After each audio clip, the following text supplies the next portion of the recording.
Que hay más personas que están esperando para entrar.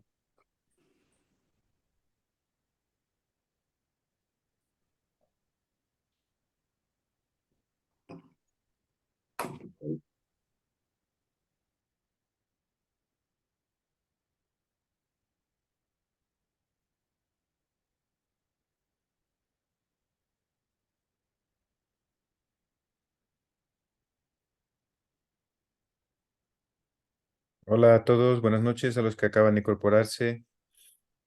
Estamos esperando 2 minutitos más por algún rezagado y empezaremos.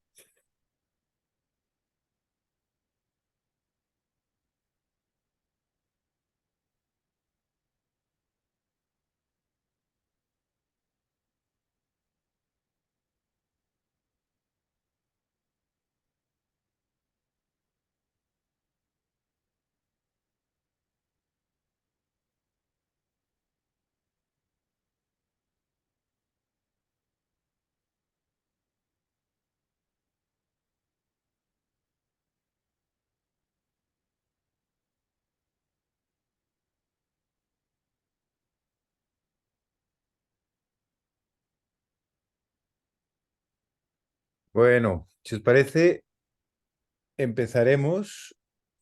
A ver, que parece que hay alguno más por aquí. Un segundo. 3 más por aquí. Vamos a entrar.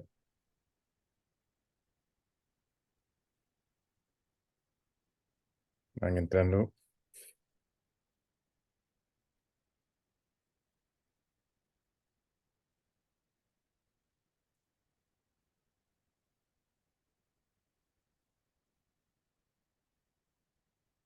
Vale, pues si os parece bien, empezaremos con el Journal Club de esta noche. Tengo el placer de presentaros a Jenis, un compañero y amigo que está con nosotros en este viaje desde ya bastante tiempo y que tiene una experiencia dilatada en el campo de los psicodélicos y de la investigación.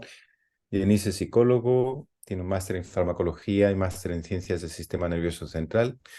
Es profesor asociado de la Facultad de Psicología de la Universidad de Rovira i Virgili y doctorando en salud, psicología y psiquiatría, habiendo realizado estancias doctorales en el Institut Botànic de Barcelona y en la Universidad de San Paulo, Brasil. Actualmente es Research Coordinator, coordinador de investigación en ICERS y investigador colaborador del Medical Anthropology Research Center de la Universidad de Rovira i Virgili. Está en proceso de terminar su tesis actualmente, que va sobre los mecanismos de acción y la eficacia clínica de la ibogaína en el campo de las adicciones. Jenis nos va a hablar esta noche de un tema que a mí me parece muy interesante y muy importante, como decía Mía antes, que es el gran tema de poder hacer un screening, hacer un poco de predicción de a qué personas les pueda causar algún tipo de perjuicio el uso de psicodélicos. Entonces, tiene un artículo muy interesante al respecto del que nos hablará hoy, de cómo se ha desarrollado esta herramienta, que es una herramienta de screening, como digo, un cuestionario, y que creo que en el mundo en que vivimos con tanta uso, digamos, de estas plantas y sustancias en diferentes ámbitos, en diferentes sectores, pues es una herramienta muy, muy importante y muy necesaria. Entonces, sin más dilación, os doy paso a Jenis, que nos comentará sobre su trabajo. Jenis, cuando quieras. Vale, pues muchas gracias, Oscar, y gracias a todos y todas por estar aquí. Eh, a veces pienso que no sé qué les voy a explicar yo a esta gente, porque con la gente que hay de público, ¿no? Me siento un poco pequeñito. Pero bueno, os voy a presentar básicamente una herramienta que hice hace unos años. Se llama el TestWave, es una herramienta psicométrica para complementar el screening de posibles participantes o posibles usuarios en ceremonias, en estudios, en prácticas que involucren la toma de psicodélicos, ¿no? Entonces he puesto esta imagen aquí, es una criba, ¿no? Con esta imagen de cribar un poco aquellos sujetos que estarían en mayor riesgo de desarrollar estas reacciones que ahora veremos, ¿no? Entonces voy a empezar un poco por contexto personal, histórico, como recomiendan esta gente que dice cómo dar conferencias, empieza por una historia personal, pues voy a empezar también por una historia personal. Cuando era muy jovencito, al principio el contacto con los psicodélicos fue muy, digamos, solitario y en época universitaria, pues bueno, como sabéis, hay mucho interés en esa época y en esos años por estas sustancias y bueno, empecé a tener mucha relación con personas que consumían o que querían consumir psicodélicos. Y la mayor parte de estas personas, pues al principio bien, no había ningún problema, digamos, ni psicológico ni físico asociado al uso de psicodélicos, pero me encontré con un par de casos muy problemáticos que me tocaron mucho, ¿no? De personas cercanas, estudiantes, compañeros de clase, amigos. El caso de una persona que después de un consumo de LSD desarrolló mucha vulnerabilidad, mucha fragilidad psicológica, digamos, con reacciones de pánico, mucha ansiedad, que incrementaban cuando consumía cannabis. Era consumidora de cannabis y cada vez que consumía cannabis después de esta sesión con psicodélicos, le volvía un poco la sensación psicodélica y se convertía en un mal viaje que no podía sostener. Le costó más de un año de terapia sin sustancias poder estabilizarse y poder recuperarse un poco de esta experiencia. Y otro compañero que también hizo un uso esporádico puntual de psicodélicos. 6 meses después, más o menos, se fue de viaje y mientras estaba de viaje le dio un brote psicótico. Su familia tuvo que ir a buscarle y cuando volvió aquí, pues le pusieron tratamiento con antipsicóticos y un par de meses después, en poco tiempo después, se escapó y se acabó tirando a las vías del tren, ¿no? Entonces, estos casos, bueno, aunque sea también difícil de ligarlos con mucha certeza al consumo de psicodélicos, pues sí que obviamente tuvieron, junto con otros factores seguramente, un papel, ¿no? Y ahí pues empecé a preocuparme mucho por el tema del consumo seguro y cómo evitar que estos casos se den, ¿no? Aunque pocos, pues se dan. Y claro, y en ese entonces mis herramientas como estudiante de psicología pues eran los test psicométricos, que eran lo que más fiabilidad me estaba ofreciendo y lo que más, digamos, práctico era en aquel entonces de hacer, ¿no? No tenía acceso a algo médico o farmacológico, sino que mis herramientas eran pues la psicología y la psicometría, ¿no? Entonces esto se convirtió en el trabajo de final de grado, ¿no? Que me tomé 2 años para hacerlo y se convirtió posteriormente en estas dos publicaciones, ¿no? En la primera se centraba básicamente en el bad trip, lo que conocemos como bad trip, mal viaje. Básicamente fue una encuesta a casi 300 personas que habían sufrido bad trip para ver los factores que más estaban involucrados en esa experiencia. Y la segunda publicación pues, fue propiamente el test este que os comento, ¿no? En el que básicamente se detecta el riesgo de la persona de desarrollar trastornos psicóticos o bipolares, ¿no? Entonces, hablando de los riesgos de los psicodélicos así en general, pues podemos clasificarlos en físicos y psicológicos, ¿no? Básicamente. Físicos, pues tenemos los cardiovasculares, básicamente, ¿no? Hay muchos psicodélicos que aumentan la presión arterial, aumentan la frecuencia cardíaca. En el caso de la ibogaína, incluso pueden ser cardiotóxicos, ¿no? A nivel neurológico, pues hay algunos psicodélicos que se han asociado a convulsiones, ¿no? Que sería un tipo de efecto más neurológico. Y sobre todo accidentes, ¿no? Aquí creo que riesgo físico, los accidentes son los más relevantes en este caso por no darte cuenta de que estás caminando por un sitio que no debes o por perder el equilibrio en cierto momento o meterte, bueno, en sitios donde no deberías meterte y bajo los efectos pues no controlas suficientemente tu cuerpo y y, bueno, estás expuesto a más riesgos de accidentes básicamente, ¿no? Y en cuanto a riesgos psicológicos, pues tendríamos por un lado los agudos, que serían de corta duración y no muy graves en principio, que sería el típico mal viaje que he dicho antes, y los de larga duración, que son los típicos brotes que se llama, o el disparo de crisis psicóticas o bipolares, ¿no? Y es en esta subclase específica de riesgos en el que quería centrarme, ¿no? Porque son los que más, digamos, atención necesitan. A día de hoy se hace un cribado más clínico o biográfico, ¿no? De la historia clínica de la persona, a ver si tiene estos antecedentes o a ver si en su familia tiene antecedentes con personas con trastornos psicóticos o bipolares, pero no hay, digamos, una herramienta objetiva que te permita objetivar el riesgo de desarrollar estos trastornos, ¿no? Y aquí es donde interesa hacer algo más que la evaluación clínica o que la revisión de la historia médica de la persona, ¿no?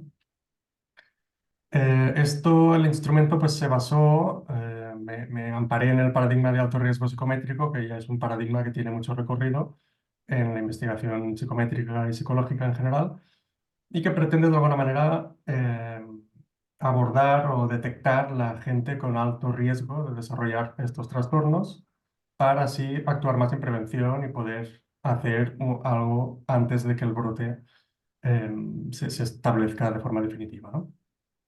En esto ha trabajado, por cierto, y lo quería poner como curiosidad, el hermano de Joan Obiols, que muchos de vosotras lo conoceréis, Jordi Obiols, pues en esto ha trabajado durante algunos años, ¿no? Aquí tenéis algunas publicaciones en las que aparece como autor, porque también se interesó en este paradigma, ¿no? Y básicamente lo que tenemos es, aquí como decía antes, ¿no? Que antes de que se establezcan los trastornos psicóticos o bipolares, pues hay una fase prodrómica que se llama donde hay, en el caso de los trastornos psicóticos, rasgos de esquizotipia, ¿no? Y se entiende que personas con altos rasgos de esquizotipia tienen más riesgo de desarrollar trastornos psicóticos. Y en el mismo caso en el trastorno bipolar, ¿no? Antes de que aparezca el trastorno bipolar como tal, pues hay riesgos de hipomanía y ahí es donde se puede detectar rasgos tanto de esquizotipia como de hipomanía para detectar estos trastornos futuros, ¿no? Aquí, claro, siempre se han desarrollado cuestionarios específicos para el trastorno psicótico o para el trastorno bipolar, y aquí me interesaba detectar el riesgo de sufrir los dos trastornos con un solo instrumento, ¿no? Que esa fue la intención. Y este es el primer instrumento, de hecho, que mira estos dos trastornos a la vez, sin que tengas que pasar dos cuestionarios, ¿no? Eh, digamos, la desventaja del paradigma de alto riesgo psicométrico, que durante unos años tuvo mucho auge, pero que ahora está más o menos en stand-by, bueno, se encontró con dos problemas grandes, ¿no? Que es que no puedes cribar a grandes grupos de población con estas herramientas porque no es ético ni efectivo, ¿no? No es ético porque no sabes hasta qué punto la transición a este rasgo esquizotípico y hipomaníaco será al final un trastorno psicótico o bipolar. No sabes si la persona con esos rasgos se va a quedar con esos rasgos. Si, por ejemplo, los niveles de estrés en su vida diaria son bajos, si se cuida más o menos, etcétera, pues no tiene por qué evolucionar un trastorno. Por tanto, estarías cribando población, detectando falsos positivos, digamos, y interviniendo sobre personas sin un trastorno todavía que presupones que lo van a tener. Entonces, esto a nivel ético y humano, básicamente, pues no es muy adecuado. Y esto de la transición, ¿no? Que decía que no sabes hasta qué punto pues, la persona detectada va a finalmente desarrollar el trastorno, ¿no? Lo que pasa es que cuando utilizamos el paradigma de alto riesgo en el caso de los psicodélicos, estas limitaciones desaparecen. Y yo creo que en el uso de psicodélicos este paradigma es donde cobra su máximo sentido, ¿no? Porque en lugar de cribar a toda la población o a grandes grupos de población, esto no es necesario porque tenemos un grupo de personas muy reducido, muy limitado, que se va a exponer a un evento que se ha asociado con el desarrollo de estos trastornos, ¿no? En el futuro próximo. Entonces, no necesitamos la incertidumbre que antes teníamos de ver si la persona acabaría desarrollando un trastorno, pues no necesitamos entrar ahí. Simplemente necesitamos ver qué riesgo hay en el momento presente de desarrollar estos trastornos antes de que se dé ese evento, que es la exposición a drogas psicodélicas, ¿no? Y también esto, bueno, ligado con lo que decía antes, pues también es un evento localizado en el tiempo, no necesitas durante años seguir la persona y ver si al final desarrolla el trastorno o no, sino que, bueno, tenemos esta exposición a psicodélicos que al final es lo que nos interesa, ¿no? Es el riesgo en este caso. Entonces, un poco de psicometría, es lunes por la tarde, pero no me voy a extender mucho. Hay dos teorías básicas en psicometría para desarrollar cuestionarios, la teoría clásica y la teoría de respuesta al ítem. La teoría clásica es con lo que se ha hecho la mayoría de cuestionarios que os encontraréis. Cualquier cuestionario que podáis encontrar de los más utilizados, pues seguro que se ha utilizado con teoría clásica. Y es lo típico de que, bueno, tú tienes tus ítems, tu correlación entre los ítems, tu análisis factorial, que ves cuántos factores tiene el instrumento, tu fiabilidad, etcétera. Y la teoría de respuesta al ítem funciona un poco distinta a lo que es la teoría clásica, ¿no? La teoría de respuesta al ítem usa modelos matemáticos muy complejos, ¿no? Más allá del análisis factorial de la teoría clásica, pues son otros modelos que se utilizan. Y lo que se pretende es establecer una relación entre el nivel del sujeto en el rasgo que te interesa, que en este caso es riesgo de desarrollar trastornos psicóticos o bipolares, y las características de los ítems, ¿vale?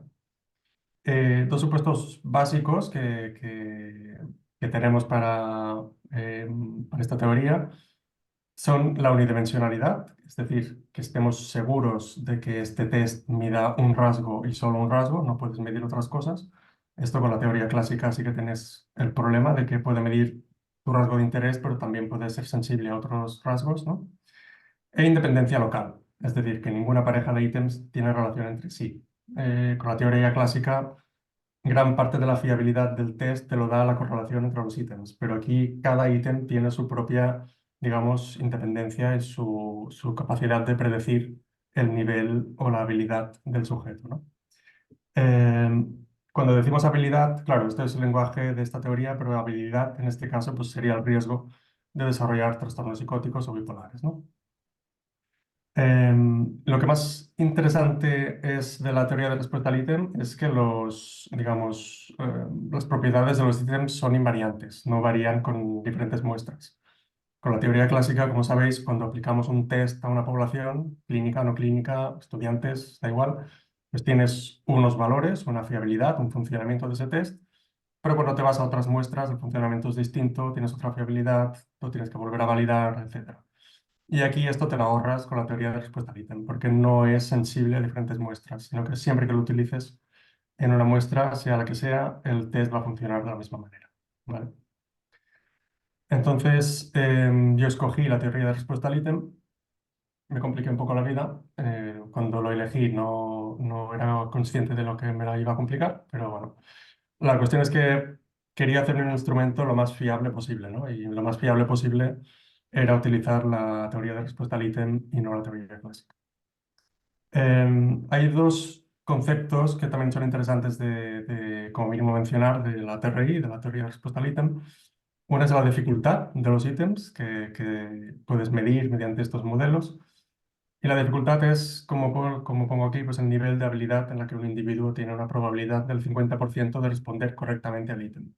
Es decir, el nivel, en este caso, de riesgo de desarrollar trastornos psicóticos para responder eh, correctamente, digamos que es más positivo, ¿no? Responder afirmativamente al ítem en este caso, ¿no? Es decir, es capaz de medir a través de la dificultad de cada ítem, pues la habilidad del sujeto en cada caso, ¿no?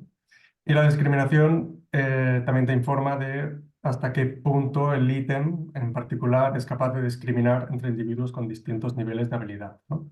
Lo ideal es que tengas una dificultad del ítem media y una discriminación alta para que puedas separar bien sujetos que tienen distintos niveles de rasgo, ¿no? Riesgo bajo, riesgo alto, ahora lo veremos, pues que puedas diferenciarlo bien. Una cosa que te da el análisis de TRI son estos modelos, estos gráficos, que se llaman función de información. Y aquí tenéis básicamente el nivel, digamos, la línea continua, es el nivel de rasgo de los sujetos, ¿no? Que la puntuación desde TRI lo que te da es de -3 a 3, digamos. En este caso sería el riesgo de desarrollar trastornos psicóticos o bipolares, pues va de un riesgo muy bajo, que se extiende desde -3, -2, tal, hasta un riesgo más alto, que sería 2, 3, etcétera, ¿no? Y bueno, la mayoría de gente, por la distribución de campana de Gauss clásica, pues se va a situar a niveles intermedios, ¿no? Y entonces esto te da la fiabilidad también con la que puedes predecir el nivel del sujeto, ¿no? Por tanto, si tienes altos niveles de fiabilidad aquí, seguramente es que esta gente que esté más en los puntos intermedios, el test será más fiable. Y la línea de puntos se refiere al error que tiene el test, ¿no? En cada nivel de rasgo. sujetos con niveles muy bajos o muy altos, en este ejemplo, pues hay mucho error también en el test y no puedes fiarte mucho, ¿no? Pero en la zona intermedia pues hay poco error, ¿no? Esto depende de cada tipo de instrumento, de cada test, esto es solo un ejemplo. Pero bueno, básicamente para que os familiaricéis con las funciones de información estas, donde tienes por un lado el nivel de rasgo y la fiabilidad y el error del test, ¿vale? Entonces, entrando ya al test, el test lo llamé Test Wave. Tiene solo 30 ítems de un banco original de 99. Básicamente cogí herramientas que ya estaban validadas, que detectaban no trastorno psicótico o trastorno bipolar. De ahí saqué unos 30 ítems, los reformulé y escribí 70 ítems más, con lo que tuve al final 99 ítems para empezar, digamos, el estudio principal. Y el test tiene cuatro opciones de respuesta, ¿no? Este es un ejemplo de los primeros ítems del test. Em, entonces, bueno, lo llamé Wave, básicamente porque generalmente cuando haces un test se pone el nombre del autor o autora, pero en este caso me hacía un poco de pereza poner mi nombre. Pero mi nombre en catalán es Ona, que significa hola, y Wave en inglés. Y pensé que wave o ola pues puede ser una metáfora de si un barco está parado en el puerto y viene una ola muy grande, pues puede ser una manera de hacer un test de ver si resiste grandes oleajes para luego el barco poder introducirse en aguas más profundas, ¿no? Entonces me parecía una metáfora adecuada en el caso de querer consumir psicodélicos y adentrarse en aguas profundas, pues antes que te venga un oleaje y ves cómo funciona, digamos, la embarcación, ¿no? Entonces, en el desarrollo de este test hice dos estudios principales, uno con 126 sujetos, que fue el primer, digamos, análisis para quitar los ítems que no estaban funcionando, y otro ya de una muestra más grande de 500 personas, 503. Me interesaba coger perfiles distintos, por tanto me pateé toda la universidad y todo lo que pude hacer. Son test pasados a mano, rellenados a mano, no hice nada online porque al final no te puedes fiar tampoco de quién lo rellena o cómo lo rellena. Entonces me pagué durante meses pues todo lo que pude y al final pues conseguí esta muestra que como mínimo para hacer un test de TRI te piden una muestra mínima de 500 personas, ¿no? Entonces pues se pudo llegar a ese objetivo. Lo que pasa es que, como os dije, pues la TRI es bastante complicada y por eso me tomé 2 años para terminar este test, porque fue muy complicado. Básicamente porque es más complicada matemáticamente, como os decía. Ahí tienes que entrar más en formulitas y historias, matemáticas, modelos muy complejos. Para hacer la validación del test tienes que utilizar un software muy críptico, programas muy raros, muy antiguos y nada amables desde el punto de vista del usuario. Y otro problema grande que tienen los tests que se han hecho con TRI es que no se pueden corregir fácilmente. No es como cualquier otro test que tú tienes unas reglas, unas instrucciones, haces unas sumas, unas divisiones y tal, y corriges el test. Aquí no se puede hacer esto, sino que necesitas estos programas para corregirlo, ¿no? Y generalmente digamos, la manera en la que se corrigen estos tests con TRI actualmente, la única manera que hay es pagar a la editorial que los publica para que te faciliten la corrección de cada caso, ¿no? Entonces, en este caso, pues también me interesaba, a medida que lo estaba haciendo, pues me interesaba que otra gente lo pudiera utilizar y lo pudiera utilizar de manera fácil y gratuita, ¿no? Sin que tengan que pagar. Entonces, en esto, pues me ayudaron dos catedráticos de la universidad donde estaba estudiando, catedráticos de psicometría, Urbano Lorenzo y Pérez Joan Ferrando, que son de los mayores expertos del país y del mundo en psicometría, son dos auténticos genios a nivel matemático. Yo recuerdo que en muchas clases Pérez Joan entraba y antes de dar clase como que tenía en mente algo y se ponía a escribir fórmulas larguísimas en la pizarra y tal, y a pensar, y después de 10 15 minutos de llegar a alguna conclusión extraña, ya decía, vale, pues venga, ya puedo empezar. Es decir, bueno, era un genio de estos, ¿no?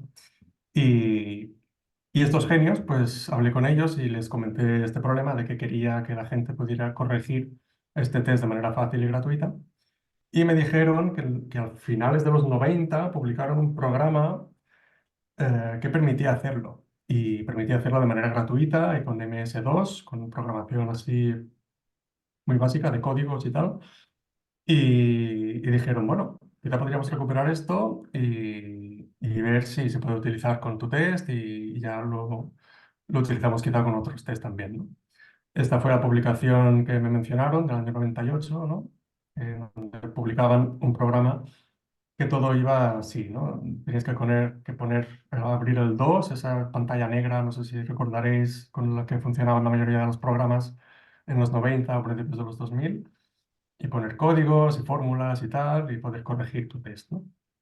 Esto quedó en el olvido hasta que les comenté esto, y bueno, básicamente recuperaron este programa, les motivó el tema, hicieron un Excel más amable de rellenar, que no tuvieras que ir con el MS2 a corregir tu test, y lo publicaron al final en la página web de la Facultad de Psicología, para que cualquier persona que tenga test con TRI, pues ahora puede ir aquí y utilizar esta herramienta y corregir su test TRI de forma gratuita sin tener que pagar a las editoriales, ¿no? Por tanto, triunfamos ante el capitalismo una vez más. Entonces, además de los otros test, o sea, además del test que os estoy presentando hoy, pues también otros test con CRI también se pueden corregir aquí. Tanto es una herramienta bastante útil. Muy poca gente al final le interesa, pero a la que le interesa mucho. Entonces, bueno, estuvo muy bien. Em, Hice todo el análisis, toda la pesca, tal, publiqué el artículo y estas son las funciones de información que al final te da el test, ¿no? Aquí tenéis el factor uno a la izquierda y el factor 2 a la derecha. El factor uno es el riesgo de desarrollar trastornos psicóticos y el factor 2 de desarrollar trastornos bipolares, ¿no? Aquí tenéis el nivel de rasgo, que como os decía va de -3 a 3. Y podéis ver que el test es especialmente fiable a niveles altos del rasgo, ¿no? Cerca de 2, 3, etcétera. Y aquí precisamente es donde nos interesa que el test funcione mejor. Entonces, tuve la suerte, la inmensa suerte, de que el test funciona especialmente bien aquí.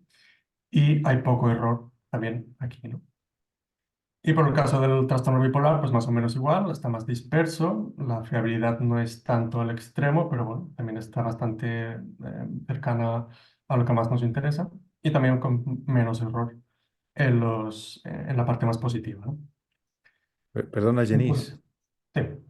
sí. ¿Puedes pasar la página anterior? O sea, no sé si yo soy el único en la audiencia, pero no sé si termino de entender muy bien esto que estás describiendo, ¿sabes? ¿No? O sea, entiendo un poco, o sea, esto del rasgo que comentabas, que está aquí representado en una gráfica.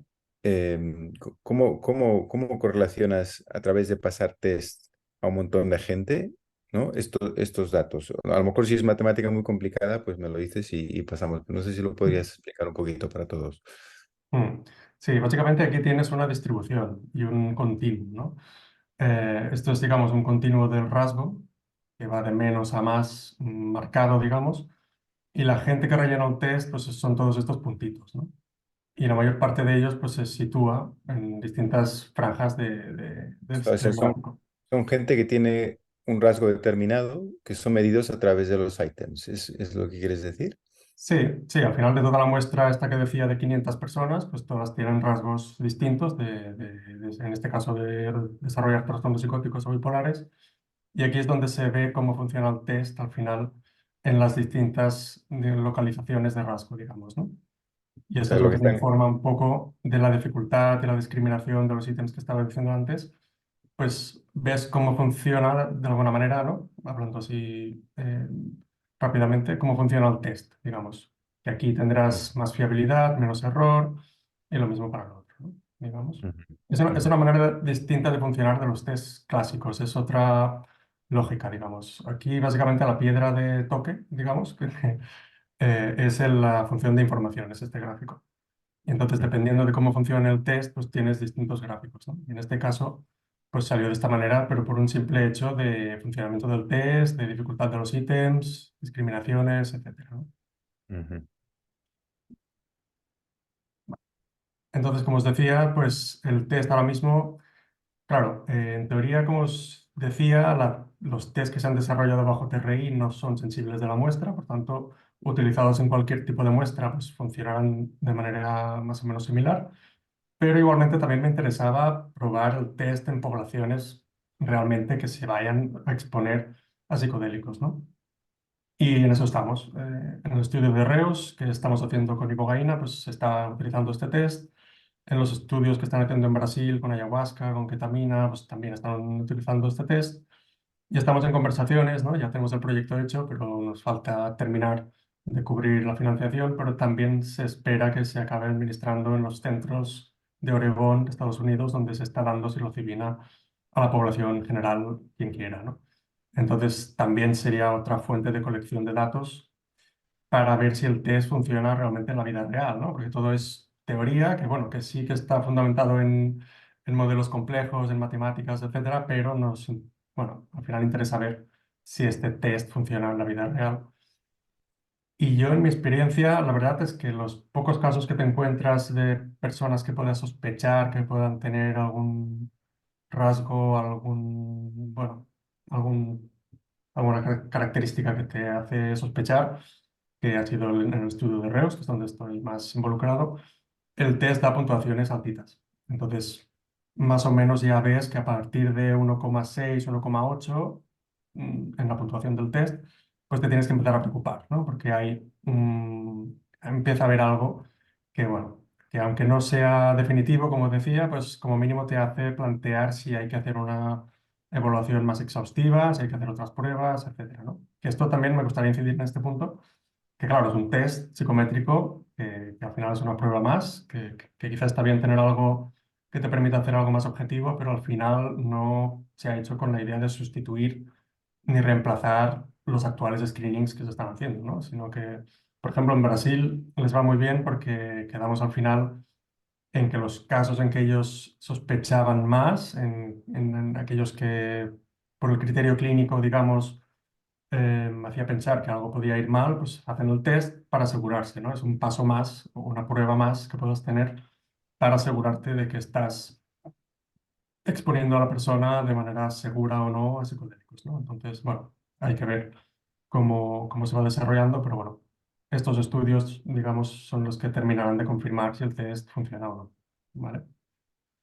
Entonces, para la corrección del test, se necesitan algunos archivos y datos para la corrección, ¿no?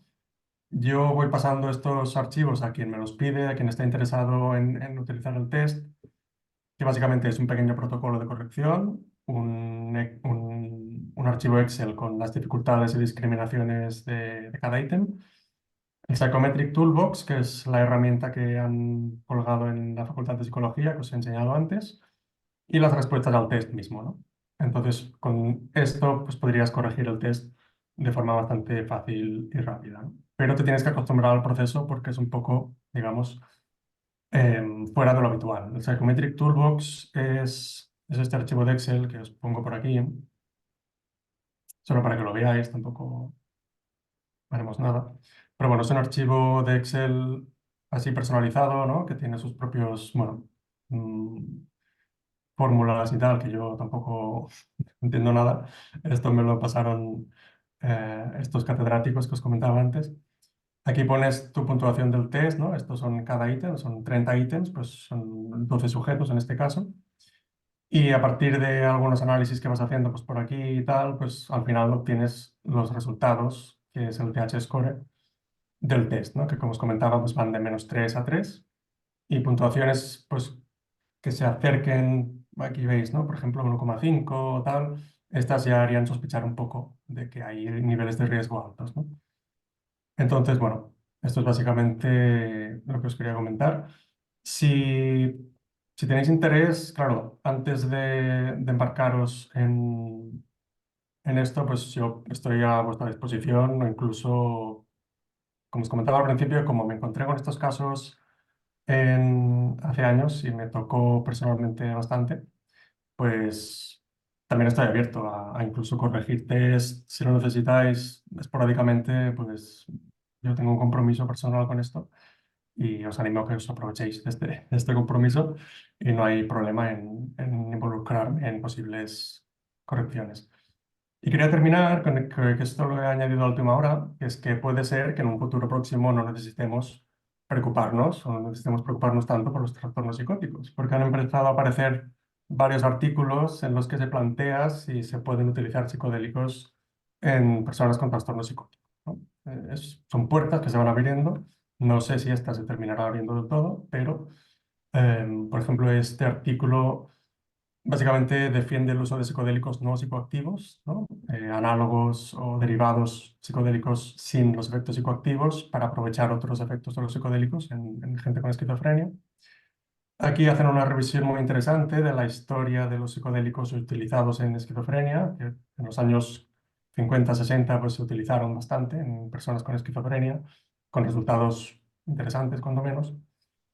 Y este artículo acaba de salir hace pocos días y básicamente es un estudio longitudinal, observacional, que se ve que las personas que se expusieron a psicodélicos no empeoraron los síntomas psicóticos. Solo empeoraron los síntomas psicóticos en aquellos que presentaban antes un trastorno bipolar. Entonces, bueno, a nivel de psicopatología, pues el trastorno bipolar y trastornos psicóticos a veces pueden mezclarse. Y aquellas personas que tengan más antecedentes de bipolar que de psicótico, pues parece que eran las que más vulnerables eran ante la exposición de psicodélicos, ¿no? Pero bueno, es un estudio poblacional, no es muy, digamos, robusto. Y hay esta autora que os quería comentar, ¿no? Hailey Maria Durron, publicará en breves también un estudio que hizo con personas con diagnóstico de trastorno psicótico eh, que ves que habían probado distintas drogas, ¿no? En su vida. Y básicamente cuando les preguntaba qué droga era la que producía síntomas más parecidos a sus brotes psicóticos sin sustancias, pues la mayor parte de personas respondía al cannabis, ¿no? Vale. Y la mayor parte de ellas decía que los psicodélicos no tenían que ver con sus brotes psicóticos, no eran experiencias similares a sus brotes psicóticos, sino que eran otra cosa. Por tanto, bueno, esto también sugiere que la droga que más asociada está a trastornos psicóticos, por el momento, también por la evidencia que tenemos, sería el cannabis. Y los psicodélicos quizá es un prejuicio que hay actualmente a nivel de psiquiatría o medicina y puede que solo sea eso, un prejuicio, porque es muy fácil asociar distintos estados mentales, ¿no? Y decir que más o menos es lo mismo, si tienes esquizofrenia, pues mejor que no lo alteres. Bueno, no sabemos nada en realidad y puede que en un futuro pues sepamos más. Y os decía esta chica porque publicará un estudio muy interesante. Y aunque aquí vaya casi de última autora, ¿no? En una larga lista de autores, no sé por qué va tan de esto, porque es una tía muy potente y que piensa muy bien, reflexiona muy bien y lo va a petar en este campo, creo. Vale, pues hasta aquí. Si tenéis dudas, comentarios, vamos hablando. Muy bien. Gracias, Jenis, por el tour de force de estadística, que yo creo que se me han quedado los conceptos colgando un poquito, pero entiendo que tampoco es fácil, ¿no? Entrar en lo que es las intricacias de la estadística y poder entenderlo desde, por lo menos, alguien que no es psicólogo, que no ha estudiado mucho en psicometría, o sea que tampoco pretendo entenderlo todo, pero creo que nos hemos quedado con una idea clara de una herramienta que tiene un potencial de ser muy útil en lo que estamos intentando plantear y que además, por lo que comentas o por lo que pude vislumbrar, tiene poco margen de error, ¿no? Por lo menos parece ser que detecta de forma bastante certera, con poco margen, a poblaciones con alto riesgo. Esto me pareció, es el mensaje que yo me he quedado un poquito, que me pareció muy interesante. No sé si es así, Jenis. Mm. Sí, sí, Sí, sí. A nivel teórico y a nivel de funcionamiento, digamos, matemático, el test funciona muy bien. Los índices enseguida dieron muy buenos resultados. No sé si es por la variabilidad de la muestra, por la cantidad de la muestra o por los ítems, no sé. Pero la cuestión es que funciona muy bien. Y, y eso, yo, claro, a mí también me gusta ser muy exigente, ¿no? Y no digamos, vender algo, vender humo, por eso digo abiertamente que son estos estudios que estamos haciendo ahora, en el estudio de Reos, en otros estudios, donde veremos el funcionamiento real del claro. test, ¿no? Pero por el momento, pues parece que todo va bien. Habrá que testarlo en el campo, ¿no? Ahora para terminar de confirmar esta validez. Y tengo alguna pregunta al respecto, pero abro primeramente el espacio a la audiencia, a ver si alguien tiene alguna pregunta, alguna inquietud, eh, algo que quiera preguntarle a Janice.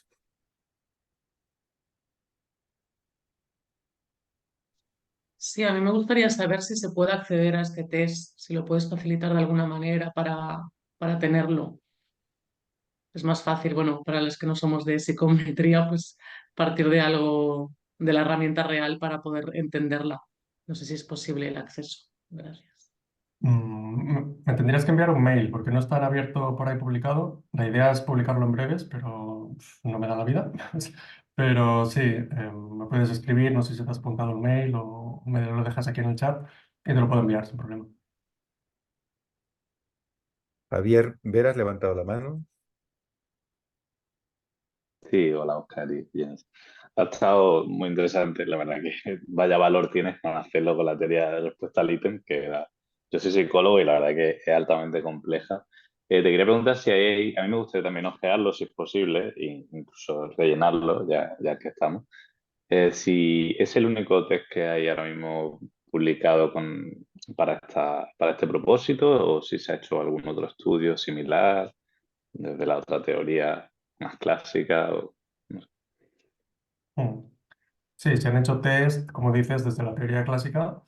Hay un grupo de Oviedo, de la Universidad de Oviedo, que están muy activos y han hecho cuestionarios para la detección de trastornos psicóticos. Entonces, por eso comentaba antes que a mí me interesaba tener un instrumento que detectase las dos, ¿no? De trastorno psicótico y trastorno bipolar.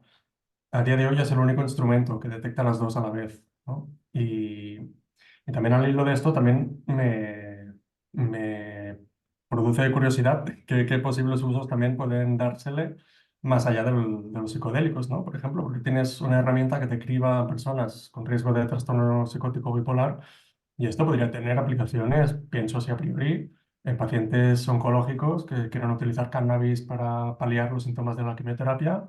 Pues bueno, pasa este test antes, a ver si puedes utilizar cannabis o no, ¿no? O sea, no sé, podría tener más aplicaciones que poniéndote un poco creativo, pues quizá podemos también pensar en ellas. Sin duda suena muy interesante. Y aprovecho y pregunto a Oscar, como psiquiatra, o aunque tú igual, Denis, lo sabes, si a nivel biológico ahora mismo estamos totalmente ausentes de pruebas que puedan orientarnos hacia esta predisposición, ¿no? Más allá de estudiar la psicopatología familiar y todo esto, ¿no?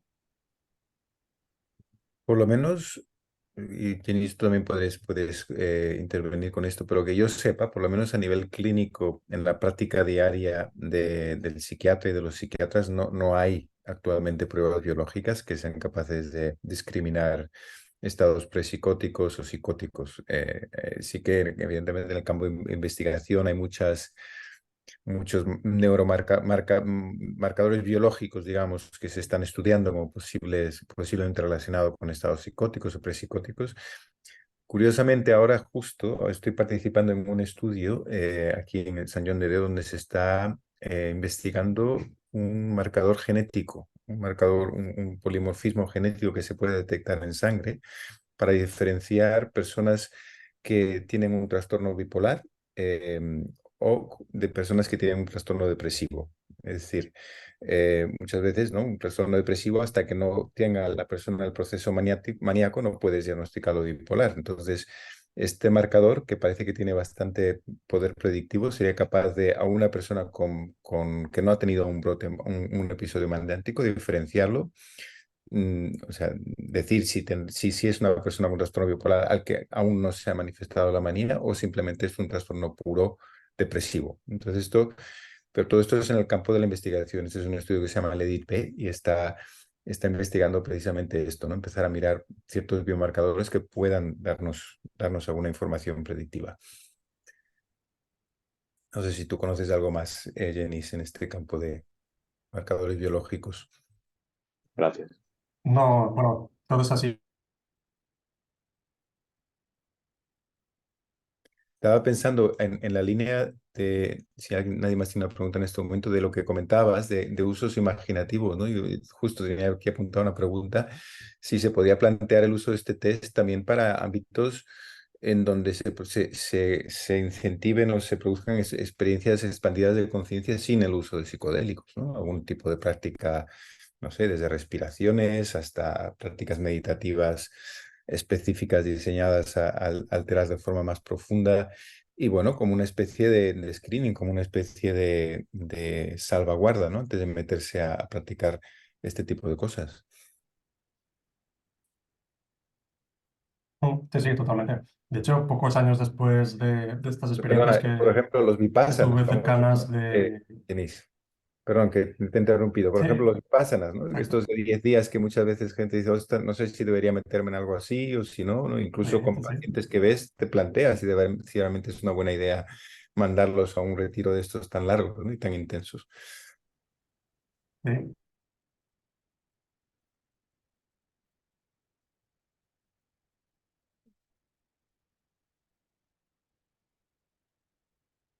¿Hola?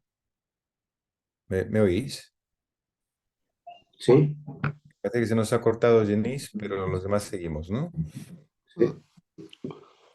Jenis, ¿nos oyes? No,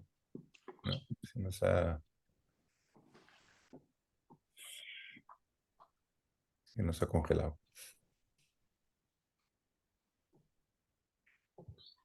A ver si creo que se ha salido y volver a entrar, imagino. ¿Me Yo por- escucháis? ¿Hola? ¿Hola? Denise, has vuelto. Sí, bien. Te perdimos Sí, por un minuto. ¿me oís? Sí, sí, ahora sí. Vale, vale.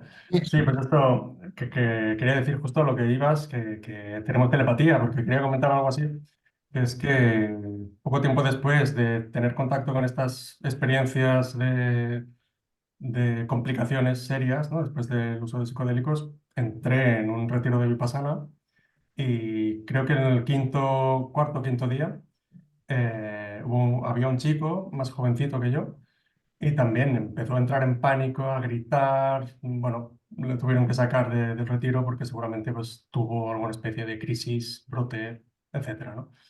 Entonces también en estos retiros, como dices, como en cualquier otra práctica de estados ampliados de conciencia, pues sería súper útil pasar el test antes, claro. Mm.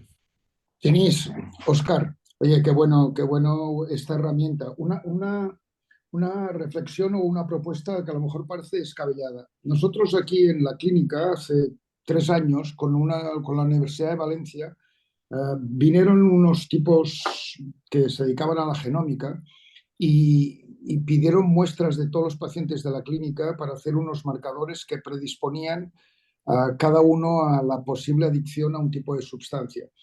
Y nos colaboramos con mucho gusto, creo que se llevaron como 60 muestras, y sin ellos saber a quién correspondía, el índice de acierto de lo que genómicamente daba como probable y lo que sucedía era bastante acertado. Y en las explicaciones que ponía el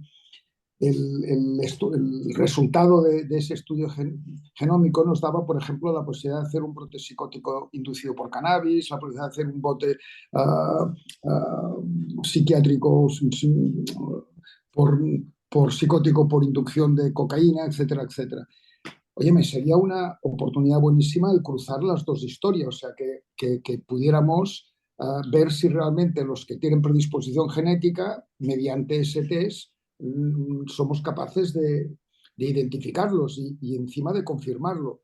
No sé si esto es posible, pero imagínate la trascendencia que tendría, ¿no? De que realmente hubiera una predisposición genética mesurable anteriormente, un test que lo midiera y después que lo comprobáramos. Mm. Sí, sí, sería posible y lo veo una idea estupenda. O sea, lo que interesa al final es integrar distintas vías, ¿no? Distintas herramientas desde el punto de vista genómico, como dices, psicométrico, clínico, para realmente asegurar que la persona que se va a exponer a estas experiencias pues lo haga de forma segura, ¿no? Si tenemos Y, estas herramientas, ahora solo tenemos la parte clínica, ¿no? No tenemos ni la genómica ni la psicométrica en la práctica claro, clínica habitual, ¿no? si Entonces, cada vez sí. que en el test diera un resultado con un índice de probabilidad alto, le pidiéramos una muestra de saliva y se confirmara, imagínate la ventaja que tendríamos. No sé si esto es posible o muy complicado, y si quieres lo hablaremos en privado, pero conozco a los que hacían esa historia y a lo mejor a ellos les interesaría que les enviáramos esas muestras de esos personajes que nosotros identificamos como probables. Sí. Lo ideal sería hacerlo también en contextos localizados, ¿no? En un estudio, como parte de un estudio, pues hacer esto también, ¿no? Un estudio con psicodélicos me refiero, porque si no, claro, si no tienes ese punto de exposición al psicodélico, no ves cómo después funciona la persona y funciona el test, ¿no? Entonces, como parte de un estudio que se plantee en breves, en Cataluña o tal, pues estaría muy bien.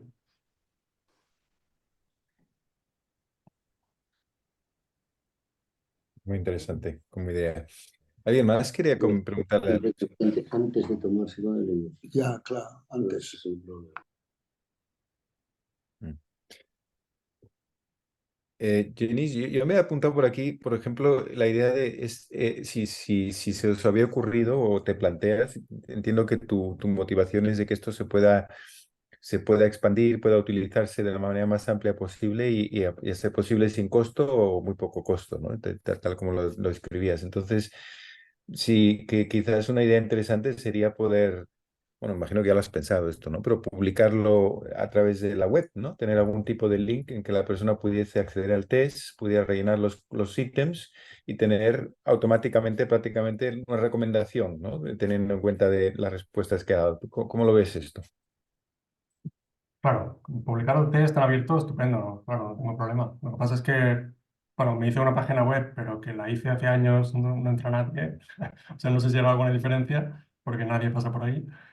Y la corrección, se tendría que automatizar la corrección, que como digo, es súper complicada y yo no tengo ni los conocimientos ni el tiempo para intentar hacerlo. Porque te digo que se tiene que corregir, por ejemplo, primero un factor y luego otro, ¿no? O sea, no es una corrección del test en completo, sino que tienes que ir por factores. O sea, automatizar algo así, en principio es bastante complicado, pero quizá podría hablar con alguien más especializado en informática y tal, que intente hacerlo, pero vaya. Claro, sería alguien que tuviese solo conocimiento, el know-how de cómo automatizar estas cosas. Supongo que es un tema de informática, alguien que tenga conocimientos buenos de informática y que tenga la motivación y la vocación. Sí. ¿No? Pues seguro que toda esta comunidad que tenemos, alguno podríamos encontrar. De momento, como digo, vamos a la antigua usanza. O sea, quien está interesado en utilizar el test, le paso el test, le paso los datos y tal, le enseño, ¿no? He hecho varias videollamadas enseñando a gente a corregirlo y tal, o incluso me ofrezco yo a corregirlo, ¿no? Mm. Hay pacientes que van, por ejemplo, al centro Moksha, ¿no? que hace acompañamiento con sustancias, pues también ahí las personas que se sospecha, pues bueno, pues se pasa este test, yo lo corrijo, y les paso los resultados y ya está. Pero no sé. O sea, de momento es a pequeña escala y imagino que a medida que más personas se interesen, pues quizás sí podríamos pensar en algo así, ¿no? Pero bueno, es complicado. Chenis, ¿cuánto tiempo se tarda aproximadamente a corregir el test? ¿Es realmente posible o es muy complicado? ¿Cómo cuánto tiempo se tarda? A ver, cuando sabes hacerlo, 4 minutos. Cuando no sabes hacerlo, quizá tienes 8 o 9 minutos. Bueno, yo quiero. No es mucho tiempo. No, es absolutamente útil, claro que sí. No, Felicidades, ya. Chenis. Lo bueno que tiene también es que, claro, permite corregir muchos test a la vez. O sea, tú tienes todas tus puntuaciones allí, como os he enseñado en el Excel, tienes las que sea, 50 puntuaciones si quieres, y se corrigen todas a la vez, ¿no? No tienes que ir persona por persona. Entonces, eso también lo hace más práctico. Bueno, nos quedan 4 o 5 minutos o así para terminar la sesión de hoy. Y ya por último, no sé si a no ser que alguien tenga una pregunta así urgente. Yo tenía una curiosidad, esto que vas a intentar validar en Oregón, ¿no? Que me parece una idea estupendísima, porque claro, ahí tendrás una cantidad de gente que va a pasar por experiencias de todo tipo, y si puedes de alguna manera conseguir, ¿no? Que estas personas hagan el test y luego hacer algún tipo de seguimiento, pues imagínate.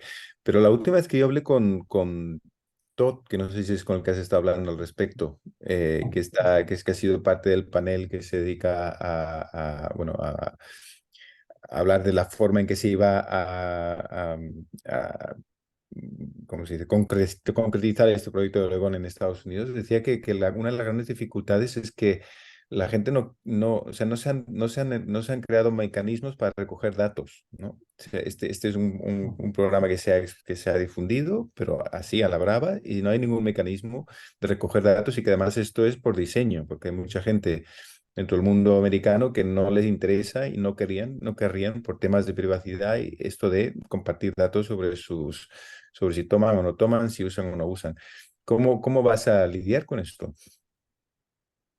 Sí, bueno, básicamente es el problema que tienen, ¿no? Que a nivel de recogida de datos no está funcionando y es el sueño de, como dices, ¿no? De poder recoger miles de casos en poco tiempo, ¿no?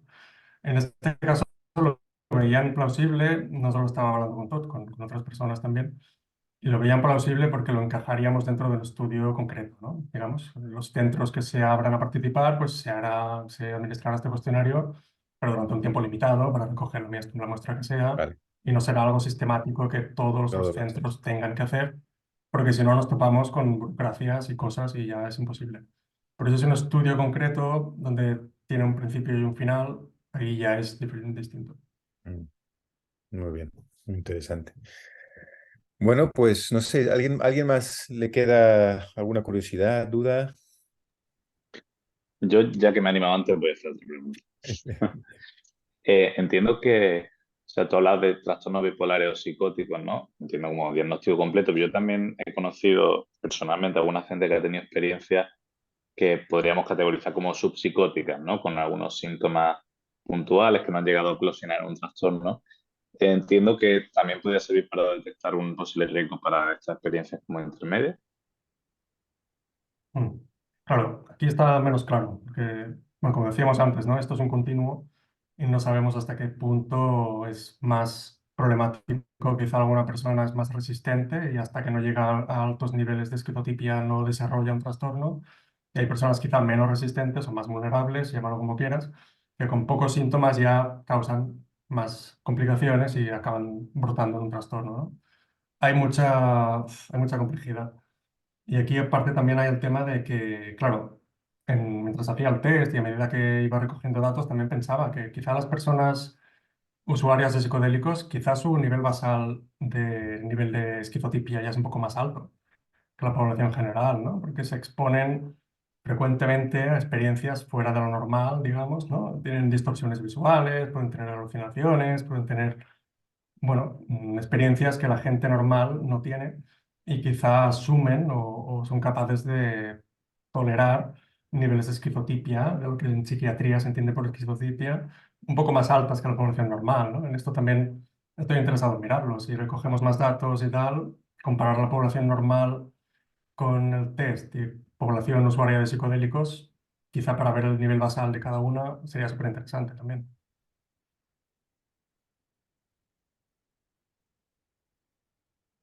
Muy bien, pues si no hay más preguntas, agradecerte muchísimo, Janice, por tu presentación y por tu trabajo, porque claro, esto es una presentación que va ligada a un trabajo más con mucha profundidad, con mucha seriedad, con mucha perfeccionismo, como veo, pero que creo que nos puede ser muy útil como herramienta en el futuro, ahora que estamos entrando en un mundo con cada vez más uso generalizado, tanto clínico como no clínico, de estas nuevas o antiguas medicinas, digamos mejor.